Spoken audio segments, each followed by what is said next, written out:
So hey guys, welcome back to another video. আমি পাপাই, আপনারা দেখছেন পাপাই ফটোগ্রাফি। তো আজকের কোনো ফটোশ্যুটের বিহাইন্ড দ্য সিন দেখাবো না, আজকে তোমাদের একটি লেন্সের আনবক্সিং দেখাবো। তো এই সেই লেন্স নিকোর 40mm, যেটা এস লাইনের লেন্স। তো এটা আমরা কালকের বাই করেছি। কালকে আমরা একটি নিকন Z5 আমার মতো কিনেছি, আর এই লেন্সটাও এক্সট্রা করে নিয়ে এসেছি। তো এই লেন্সটার কাজ আর লেন্সটা কেমন সেটা ভিডিওতে পরে বলবো। এখন তোমরা আনবক্সিংটা দেখো আর পুরো ভিডিওটা দেখতে থাকো। তো লেন্সটা আমরা ফার্স্ট বার করি।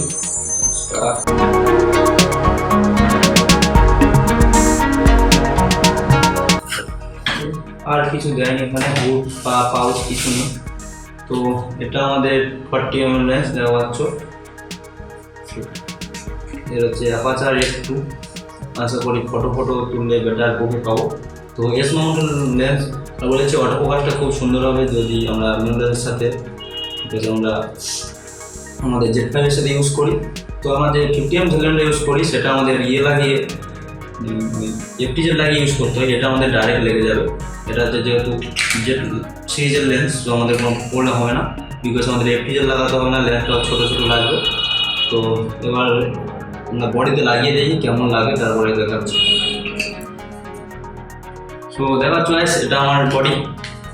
তো আমার বডিতে এখন 50mm লাগানো, FTZ দিয়ে কতটা বড় লাগছে। তো সেটা প্রথম আমরা খুলে, আশা করি কম্প্যাক্ট লাগবে।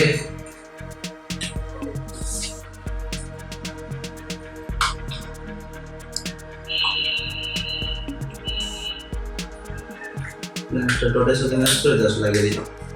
তো এটাকে আমরা সাইডে রাখলাম। তো এবার দেখো কতটা কম্প্যাক্ট লাগছে, আর এর ফটো ভিডিও সব টেস্ট আস্তে আস্তে আমরা সব করবো, তখন তোমরা দেখতে পাবে। জাস্ট আমরা অন করে দিই, কেমন ফটো একটা জাস্ট নিয়ে দেখি, যে পোস্ট ফটো। ইয়েস, তো ফটোটা তোমরা দেখতে পারো কতটা শার্পনেসটা সব ঠিকঠাকই আছে। আপাতত F2-তে তুললাম 150।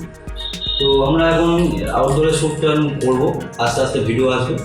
তো পুরো কম্প্যাক্ট তোমরা দেখতে পারো। ফুল ট্রাভেল ফটোগ্রাফি, তোমরা যদি ট্রাভেল করতে চাও এই লেন্সটাকে নিয়ে বাট ক্যারি করে কোথাও যেতে পারো, কোনো অসুবিধা হবে না। Fully compact. তো আমার 50mm কম্প্যাক্ট হতো যদি না FTZ-টা লাগাতে হতো। তো FTZ-এর কারণে 50mm একটু বড়ো, বাট 50mm হুডটাও লাগানো আছে, বেশ বড়ো লাগছে। বাট এর সাথে কোনো হুডই দেয়নি। তো হুড যদি আমাদের প্রয়োজন হয় পরে আমরা বাই করে নেবো। সো এই পর্যন্ত।